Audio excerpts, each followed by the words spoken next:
1 de Pedro capítulo 1, la esperanza es esencial para la vida.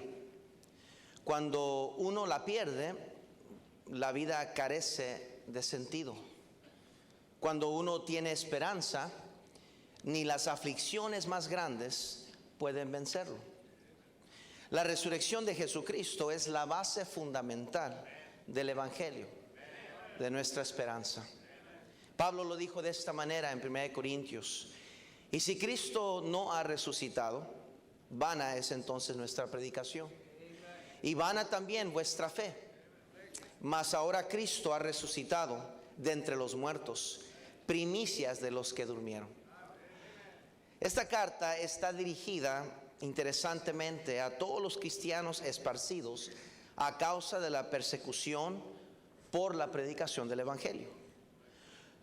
Pablo se dirige a ellos con palabras de aliento y trata el apóstol de reconfortar los corazones atribulados a causa de los padecimientos, reconociendo la magnificencia de la resurrección del Señor Jesucristo. Como que le dice a este pueblo atribulado: yo sé lo que están pasando, y yo sé que no es fácil, y yo sé que hay muchas lágrimas y mucho dolor, y yo sé que hay mucha angustia, pero quiero traerles el mensaje de mensajes para recordarnos de que tenemos que agarrar ánimo, y eso es que Cristo resucitó. ¿Qué espera usted en reconocer a Cristo resucitado? ¿Qué espera usted en renacer para tener esta esperanza viva? Cuando hablamos de renacer, hablamos de una nueva oportunidad, un nuevo comienzo. Este nuevo comienzo y esta nueva oportunidad se da solamente por la misericordia y la gracia de Dios, siendo algo que no proviene de nosotros, sino a consecuencia del sacrificio de Jesucristo mediante su resurrección. Cristo vino a un mundo sin Cristo y sin esperanza, dice Efesios capítulo 2. Efesios capítulo 2. Efesios capítulo 2, versículo 12. Dice: en aquel tiempo estabais sin Cristo, alejados de la ciudadanía de Israel y ajenos a los pactos de la promesa, sin esperanza y sin Dios en el mundo, dice la Biblia. Era un mundo de esclavitud, no solo sin esperanza, pero de esclavitud. Los hombres habían sido forzados en sumisión por el ejército romano. Los que no eran esclavos de Roma eran esclavos de sus propias pasiones. Llegó a ser un mundo lleno de odio. Noten en Efesios capítulo 2. Él os dio, versículo 1, Él os dio vida a vosotros cuando estabais muertos en vuestros delitos y pecados, en los cuales anduvisteis en otro tiempo, siguiendo la corriente de este mundo, conforme al príncipe de la potestad del aire, el espíritu que ahora opera en los hijos de desobediencia. Noten: entre los cuales también todos nosotros vivimos en otro tiempo en los deseos de nuestra carne, haciendo la voluntad de la carne y de los pensamientos, y éramos por naturaleza hijos de ira, lo mismo que los demás. Si no eran prisioneros de Roma, esclavos de Roma, eran esclavos a sus propias pasiones. Cristo no solo vino a un mundo así, pero también vino a un mundo, como dije, lleno de odio y de sospechas. Había conspiraciones y contraconspiraciones. La paranoia reinaba en esos días. El rey Herodes mandó a matar a todos los niños de 2 años y recién nacidos, cuando nació el verdadero Rey de Reyes y Señor de Señores, porque tenía miedo de que Él llegaría a tomar su reinado. Cristo vino a un mundo, hermanos, lleno de confusión, lleno de temores, lleno de soledad y de silencio. Dice la Biblia que aproximadamente 400 años pasaron con puro silencio, porque Dios no había hablado a través de sus profetas ni ángeles a su pueblo. Su venida trajo nueva esperanza a este mundo. Su muerte en la cruz trajo redención al pecador. El mundo ha visto demasiadas muertes en su tiempo. Las dos guerras mundiales que produjeron en la primera 10 millones y 50 en la Segunda Guerra Mundial. Los nazis mataron a 6 millones de judíos. El terrorismo en Perú, 25,000. Muertes dramáticas que hemos visto en estos tiempos aún. Las Torres Gemelas, Pearl Harbor y tantas otras. También muertes sin sentido. Los borrachos, los asesinos número 1 de este mundo. Tantas muertes innecesarias e inesperadas. El mundo ha visto demasiadas muertes. Es más, creo que la sociedad y la cultura y quizás la generación de hoy en día es la generación que es más indiferente a la muerte. Por las películas, por los juegos videos, que hacen ver la muerte algo tan parte de la vida, algo tan sencillo y algo que puede suceder y nada sucede. Pero la muerte de Cristo es la más conocida de todo el tiempo. Fue una muerte extraña de todas las demás muertes. ¿Ve? Porque fue una muerte de un buen hombre. Fue la muerte tan inhumana, Satanás estaba operando atrás de esos hombres crueles, esos soldados romanos, y la crueldad que hicieron y todo lo que hicieron para matarlo. No nomás lo llevaron a la cruz, lo torturaron, lo bofeteaban, le golpeaban, le escupían, le pusieron una corona de espinas como en burla y menosprecio, cosa que jamás se había visto. Tanto que le hicieron, fue una muerte inhumana. Fue la muerte al Mesías, aquel que estaban esperando, aquel que los judíos pensaban que iba a venir a reinar sobre la tierra. El rey anunciado, el Mesías prometido, por fin llega y está entre nosotros, y ahora está muerto. Entregó su vida, no lo mataron. ¿Cómo se habían sentido sus discípulos?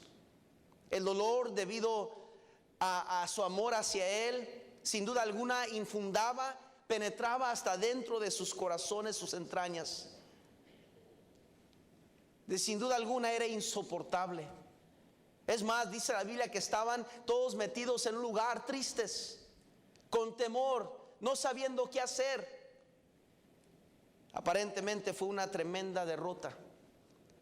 Todos estaban tristes. Vayan a Juan capítulo 20.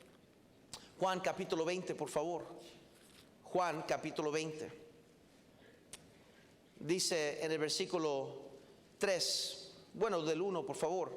El primer día de la semana, María Magdalena fue de mañana, siendo aún oscuro, al sepulcro, y vio quitada la piedra del sepulcro.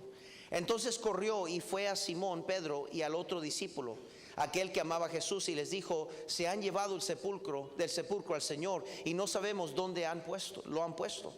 Y salieron Pedro y al otro discípulo y fueron al sepulcro. Corrían los dos juntos, pero el otro discípulo corrió más aprisa que Pedro y llegó primero al sepulcro. Y bajándose a mirar, vio los lienzos puestos ahí, pero no entró. Luego llegó Simón Pedro tras él y entró en el sepulcro y vio los lienzos puestos ahí. Y el sadario dice que había estado sobre la cabeza de Jesús, no puesto con los lienzos, sino enrollado en un lugar aparte. Entonces entró también el otro discípulo que había venido primero al sepulcro y vio y creyó, porque aún no habían entendido la escritura que era necesario que él resucitase de los muertos. Y volvieron los discípulos a los suyos, pero María estaba fuera llorando junto al sepulcro. Y mientras lloraba se inclinó para mirar dentro del sepulcro y vio a dos ángeles con vestiduras blancas que estaban sentados, el uno a la cabecera y al otro a los pies, donde el cuerpo de Jesús había sido puesto. Y le dijeron: mujer, ¿por qué lloras? Les digo: porque se han llevado a mi Señor y no sé dónde le han puesto. Había un sentido de pérdida, había un sentido de tristeza profunda. Se llevaron al cuerpo de nuestro Señor. ¿Dónde está? ¿Quién lo robó? ¿Dónde lo pusieron? Pero en realidad fue un gran triunfo. Colosenses capítulo 2, por favor. Colosenses capítulo 2. Vayan ahí conmigo su Biblia, por favor. Colosenses capítulo 2. Colosenses capítulo 2, versículo 14, por favor. Dice la palabra de Dios. Dice: anulando el acta de los decretos que había contra nosotros, que nos era contraria, quitándola de en medio y clavándola en la cruz, y despojando a los principados y a las potestades, los exhibió públicamente, triunfando sobre ellos. ¿Dónde dice? En la cruz. Lo que ellos miraban como un fracaso, como una pérdida, hermanos, realmente era una victoria, era un triunfo. Hebreos capítulo 2, por favor. Hebreos capítulo 2, versículo 14. Sígame, por favor. Hebreos capítulo 2, versículo 14. Quiero ayudar y traer un mensaje de ánimo, porque Cristo vive en esta mañana.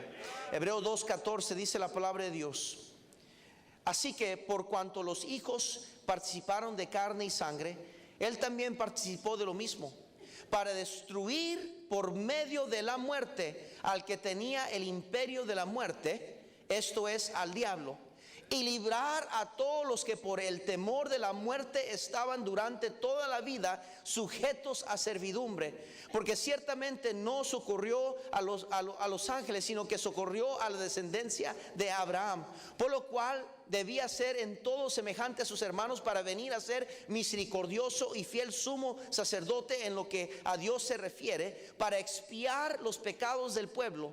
Pues en cuanto él mismo padeció siendo tentado, es poderoso para socorrer a los que son tentados.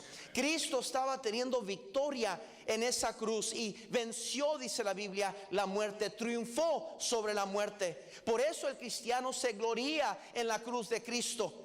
Por esto tenemos una esperanza viva, porque Cristo vive, porque Él no está en la tumba, porque Él no murió y se quedó muerto. Él venció la muerte. Y por eso es que triunfaré mañana, dice el canto, porque Él vive, triunfaré mañana. Cristianos, no hay razón por qué bajemos el rostro o colguemos la cabeza como fracasados. No, mi hermano, aunque nos duela, aunque pasemos por tormentas, aunque nos tiren piedras y aunque nos acusen como locos, mi hermano, tenemos la esperanza de un día estar en la gloria con el Señor, porque Cristo resucitó. Mateo 27, por favor. Mateo 27. Mateo 27. Versículo 45, dice la palabra de Dios. Versículo 45. Y desde la hora sexta hubo tinieblas sobre la tierra hasta la hora novena. Cerca de la hora novena, Jesús clamó a gran voz diciendo: Elí, Elí, lama sabactani. Esto es: Dios mío, ¿por qué me has desamparado? Algunos de los que estaban ahí decían al oírlo: a Elías llama este. Y al instante, corriendo, uno de ellos tomó una esponja y la empapó en vinagre, y poniéndola en una caña, le dio a beber. Pero los otros decían: deja, veamos si viene Elías a librarle. Mas Jesús, habiendo otra vez clamado a gran voz, entregó el espíritu. Y aquí el velo del templo se rasgó en dos, de arriba a abajo, y la tierra tembló y las rocas se partieron, y se abrieron los sepulcros, y muchos cuerpos de santos que habían dormido se levantaron. Y saliendo de los sepulcros después de la resurrección de Él, porque Él era el primogénito de entre los muertos, vinieron a la santa ciudad y aparecieron, ¿a qué dice? Muchos. Hermanos, es Cristo que vino a libertar a los cautivos, a los presos, mi hermano. Él tuvo la victoria contra la muerte y contra las potestades y contra el mero diablo, porque Él es el Rey de Reyes que venció la muerte. Noten el capítulo 28, versículo 5. Dice así: mas el ángel respondió, dijo a las mujeres: no temáis vosotros, porque yo sé que buscáis a Jesús, el que fue crucificado. No está aquí, pues ha resucitado, como dijo. Venid, ved el lugar donde fue puesto el Señor. El Señor no está ahí. Es documentado en la historia de la humanidad que hubo un Señor Jesús de Nazaret, y que murió y fue crucificado. Y hay una tumba que se cree que esa fue la tumba, y hasta la fecha esa tumba está vacía. Mohammed, sin embargo, descansa en Sur Arabia, Medina. Buda descansa en la India. Confucio está enterrado en Khufu, China. Sun Myung Moon en Corea. Ron Hubbard, el inventor de la ciencia cristiana, según, que es un culto, es una secta que cree en salvación por obras. Su cuerpo fue esparcido en el Océano Pacífico. Charles Russell, el inventor, el fundador de los Testigos de Jehová, su cuerpo está en Montana, Estados Unidos. Joseph Smith, el iniciador, fundador de los mormones, su cuerpo está bajo tierra en Illinois. Juan Pablo II, el Papa, su cuerpo está bajo tierra en el Vaticano. Pero el Señor Jesucristo vive. La tumba está vacía y está sentado a la mano derecha del trono de Dios. Y un día, dice la Biblia, vendrá otra vez. Él lo prometió así. Los ángeles lo proclamaron. Dijeron: varones galileos, ¿por qué estáis mirando al cielo? Este mismo Jesús que ha sido tomado de vosotros al cielo, así vendrá como lo habéis visto ir al cielo. Así como lo vistes, así vendrá como lo has visto ir al cielo. Gloria a Dios, tenemos una esperanza viva, porque Cristo vive. Isaías 57, por favor. Isaías 57. Vayan corriendo en su Antiguo Testamento. Isaías 57, por favor. Isaías 57. Versículo 15, dice así la palabra de Dios: porque así dijo el alto y sublime, el que habita la eternidad y cuyo nombre es el Santo. Yo habito en la altura y la santidad, y con el quebrantado y humilde de espíritu, para hacer vivir el espíritu de los humildes, y para vivificar el corazón de los quebrantados. Él triunfó sobre la muerte. Él triunfó sobre la muerte, la que muchos temen. Él ganó sobre la muerte. 1 Corintios 15, por favor. 1 Corintios 15. Quiero ir a bastante escritura esta mañana, porque no quiero que haya duda que no son palabras de hombre, viene de la palabra de Dios. 1 Corintios 15, 55 dice la palabra de Dios: ¿dónde está, oh muerte, tu aguijón? ¿Dónde, oh sepulcro, tu victoria? Ya que el aguijón de la muerte es el pecado, y el poder del pecado la ley. Mas gracias sean dadas a Dios, que nos da la victoria por medio de nuestro Señor, ¿quién? Jesucristo. Porque Cristo venció la muerte. En Cristo no tememos la muerte. Juan capítulo 11, por favor. Juan capítulo 11. Juan capítulo 11, versículo 21. Cuando Lázaro murió, Marta y María estaban destrozadas por dentro, llorando en agonía porque su hermano había muerto. Y el Señor le respondió en el versículo 21, le dice: y Marta dijo a Jesús: Señor, si hubieses estado aquí, mi hermano no hubiera muerto. Mas también sé ahora que todo lo que pidas a Dios, Dios te lo dará. Jesús le dijo: tu hermano resucitará. Marta le dijo: yo sé que resucitará en la resurrección, en el día postrero. Y le dijo Jesús: yo soy la resurrección y la vida, y el que cree en mí, aunque esté muerto, ¿qué dice la Biblia? Y todo aquel que vive y cree en mí no morirá eternamente. ¿Crees esto? Él tiene el derecho y la autoridad de decir eso, porque Él venció la muerte. Él tiene las llaves del cielo en su mano. Y dice Dios que aquellos que creen en Él, nadie los arrebatará de su mano. Él tiene la autoridad sobre no solo la muerte, pero tiene la autoridad de la vida eterna. Él es la verdad, el camino. Él es camino, la verdad y la vida. Y nadie viene al Padre sino por Él. 1 Tesalonicenses capítulo 4. 1 Tesalonicenses capítulo 4, versículo 13. Tampoco queremos, hermanos, que ignoréis acerca de los que duermen, para que no os entristezcáis como los otros que no tienen esperanza. Por eso nos podemos gozar a una hermana Emma Hacha, que ya está ante la presencia del Señor. Por eso nos podemos gozar de una hermana Brenda Ashcraft, que esta mañana cerró los ojos por última vez, pero sabemos que abrió los ojos a la presencia del Señor. Porque la Biblia dice aquí que no os entristezcáis como los otros que no tienen esperanza. Porque si creemos que Jesús murió y resucitó, así también traerá Dios con Jesús a los que durmieron en él. Por lo cual os decimos esto en palabra del Señor. No esté equivocado, en palabra del Señor, que nosotros que vivimos y habremos quedado hasta la venida del Señor, no precederemos a los que durmieron. Porque el Señor mismo, con voz de mando, con voz de arcángel y con trompeta de Dios, descenderá del cielo, y los muertos en Cristo resucitarán primero. Luego nosotros, los que vivimos, los que hayamos quedado, seremos arrebatados juntamente con ellos en las nubes para recibir al Señor en el aire, y así estaremos siempre con el Señor. Por tanto, alentaos los unos a los otros con estas que debe traer aliento a nuestras vidas.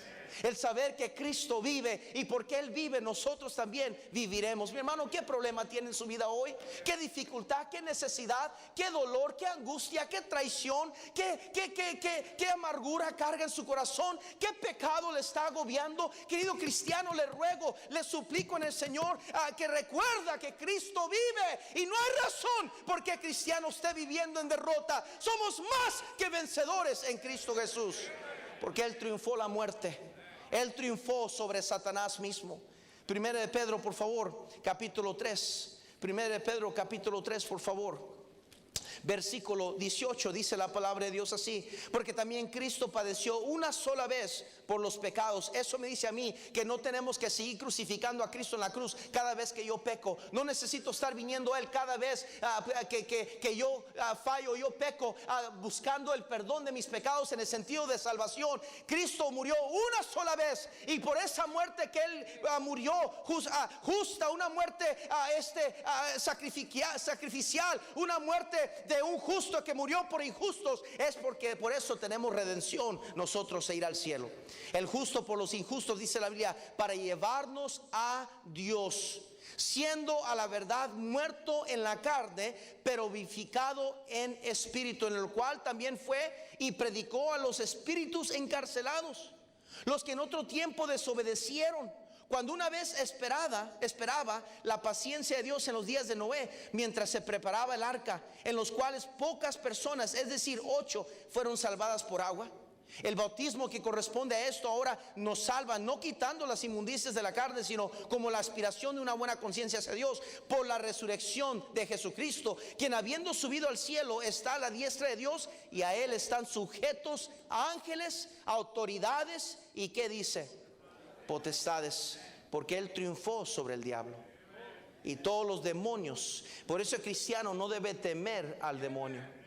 Por eso el cristiano no debe vivir en temor del diablo, porque somos más que vencedores en el Señor. El cristiano no teme brujerías, el cristiano no teme hechicerías, el cristiano no anda buscando la suerte de esto y aquel amuleto y esto acá, y que ve para allá, y que vuelta el mercado, y que la bruja y la curandera. El cristiano no tiene, porque ya hemos vencido sobre esas potestades, ya hemos vencido sobre esos poderes del infierno mismo, porque estamos en Cristo Jesús. Tírese toda la sal que quiera sobre la mesa. Al cristiano no trae ninguna mala suerte.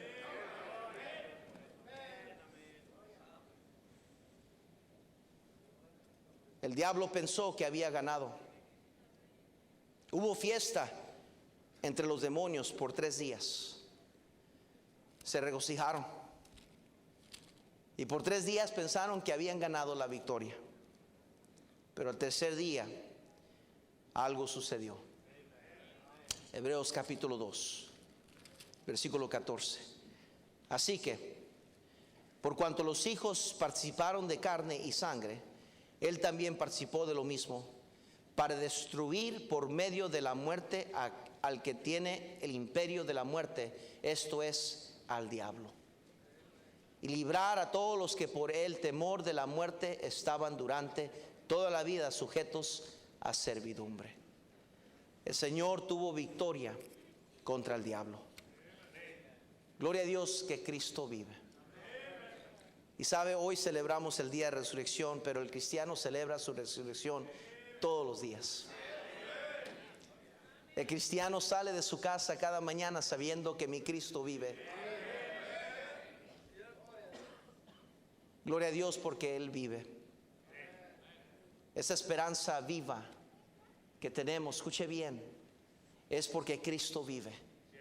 No adoramos una imagen o una estatua. No estamos amarrados o llevando una carga de leyes o sacramentos. Cuando Cristo vino a nosotros, Él rompió todas esas cadenas.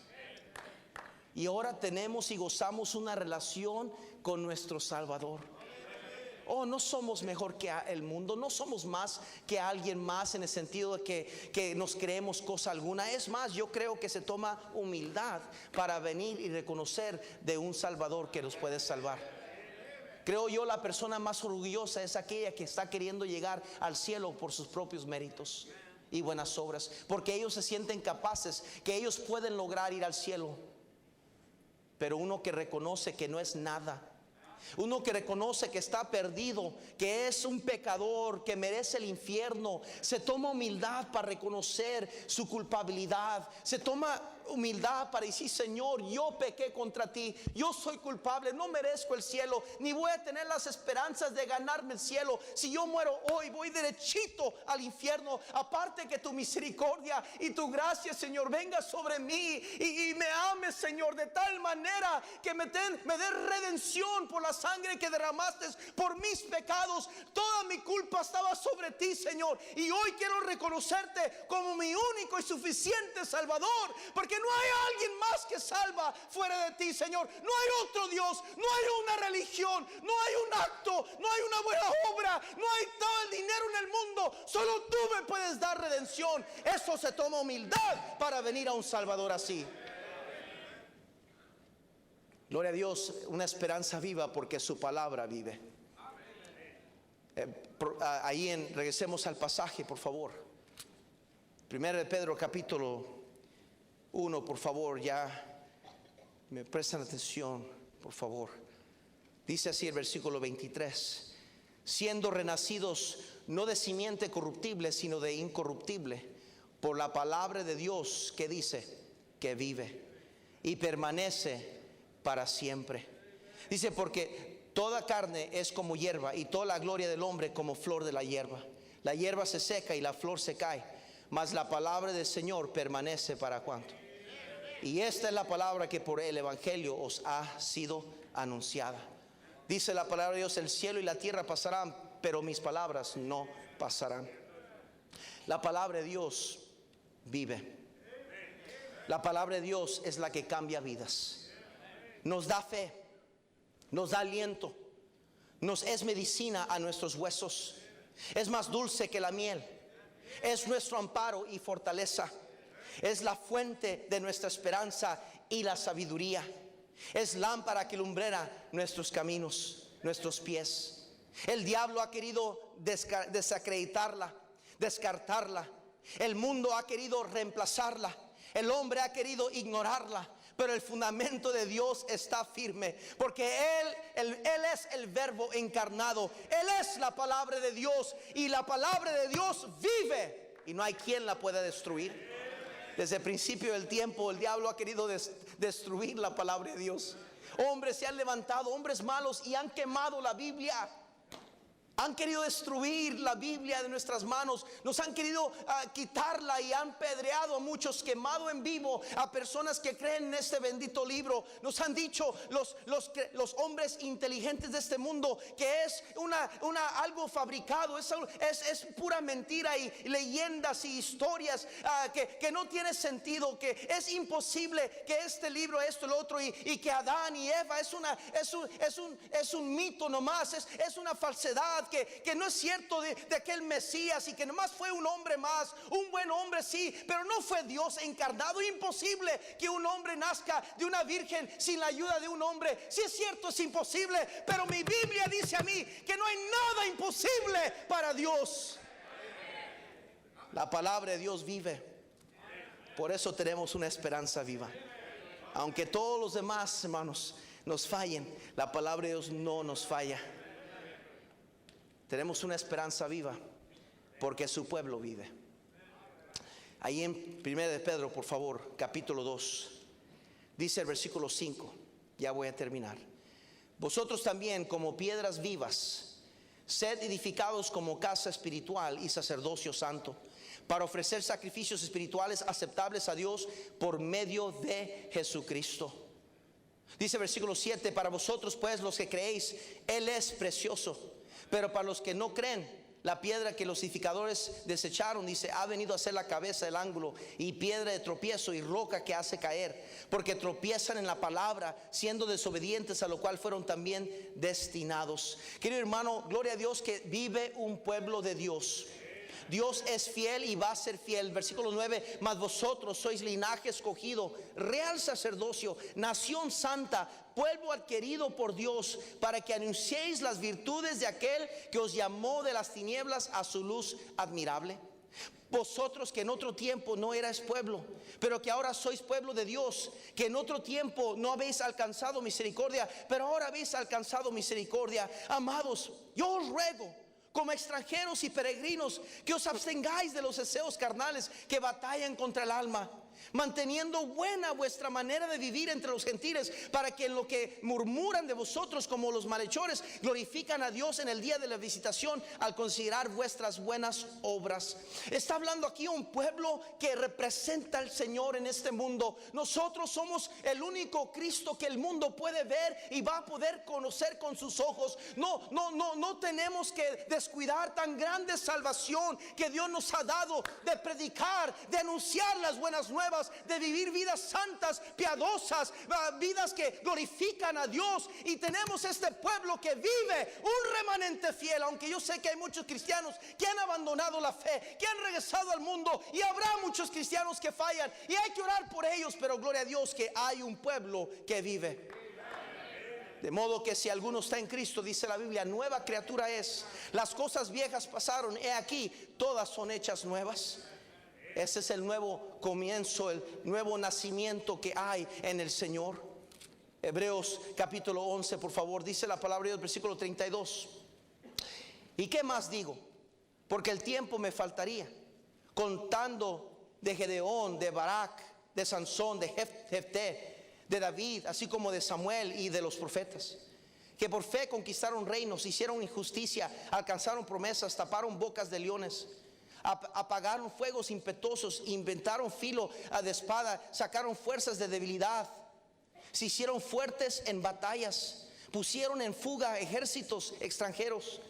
Las mujeres recibieron sus muertos mediante resurrección, mas otros fueron atormentados, no aceptando el rescate a fin de obtener mejor resurrección. Otros experimentaron vituperios y azotes, y además de esto prisiones y cárceles. Fueron apedreados, aserrados, puestos a prueba, muertos a filo de espada. Anduvieron de acá para allá, cubiertos de pieles de ovejas y de cabras, pobres, angustiados, maltratados, de los cuales el mundo no era digno, errando por los desiertos, por los montes, por las cuevas y por las cavernas de la tierra. Y todos estos, aunque alcanzaron buen testimonio mediante la fe, no recibieron lo prometido, proveyendo Dios alguna cosa mejor para nosotros, para que no fuesen ellos perfeccionados aparte de nosotros. Por tanto, nosotros también, teniendo en derredor nuestro tan grande nube de testigos, despojémonos de todo peso y del pecado que nos asedia, y corramos con paciencia la carrera que tenemos por delante, puesto los ojos en Jesús, el autor y consumador de la fe, el cual por el gozo puesto delante de él sufrió la cruz, menospreciando el oprobio, y se sentó a la diestra del trono de Dios. Hay algo que no se puede refutar ni ignorar, y ese es el poder del testimonio personal de cada creyente que está aquí. Aquel pueblo adquirido por Dios, adoptado y perdonado, los redimidos por la sangre del Cordero de Dios, y aunque azotados y apedreados, dice la Biblia aquí, el mundo no era digno de ellos.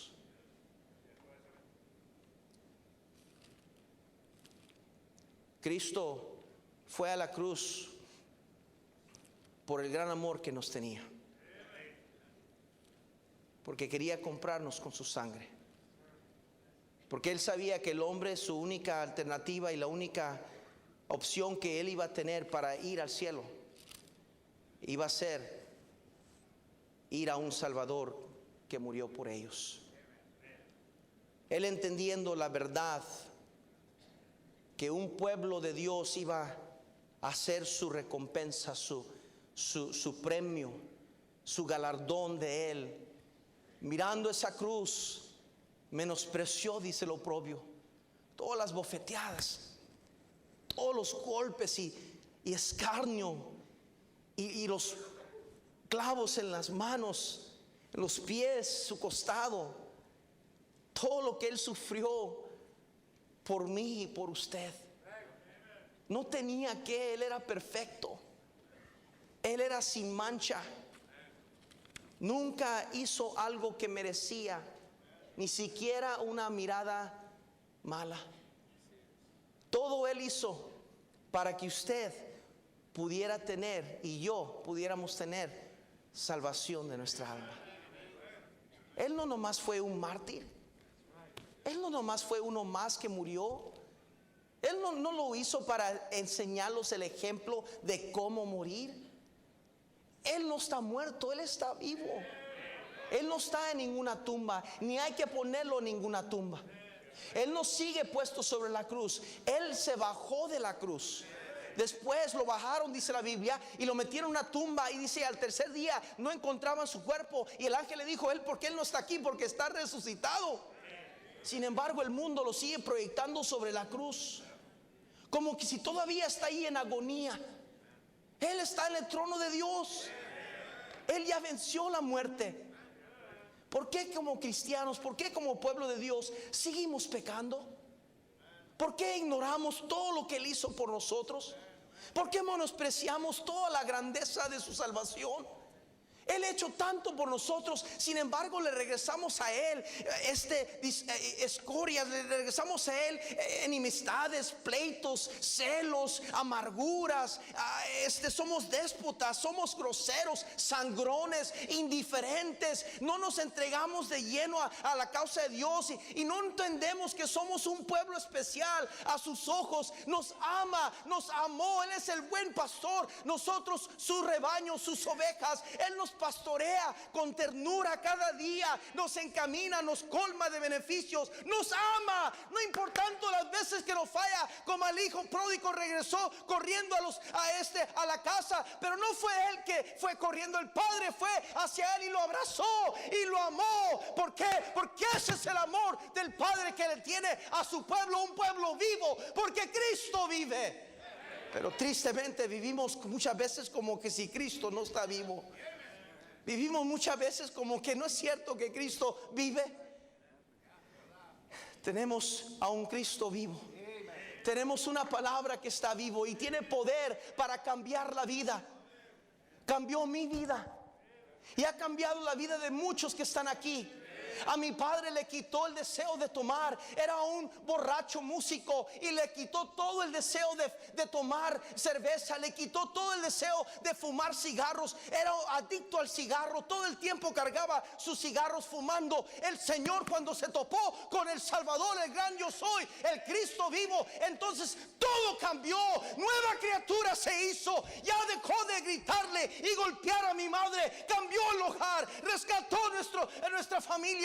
Y sigue rescatando familias en este día. Aquí hay hombres y mujeres que estaban bajo adicción, que golpeaban a sus mujeres, que había horror y temor en sus vidas, lágrimas, llantos en sus casas, pero un día se toparon que Cristo vive. Cristiano, ¿por qué anda con ese rostro caído? ¿Por qué? ¿Por qué esa amargura? ¿Por qué esa soledad? ¿Por qué esa tristeza? ¿Acaso Cristo no ha sido bueno para usted? ¿Cuándo Dios le falló a usted? ¿Cuándo Dios le falló? ¿Por qué no alegre? ¿Por qué no gozosos? ¿Por qué derrumbado? ¿Por qué caído? Levántese, cristiano. Dios le ama y Dios quiere bendecirle, porque Él vive. Cristo vive. Y esa es la esperanza viva que tenemos en el Señor. Mi Dios bendice la predicación de tu palabra.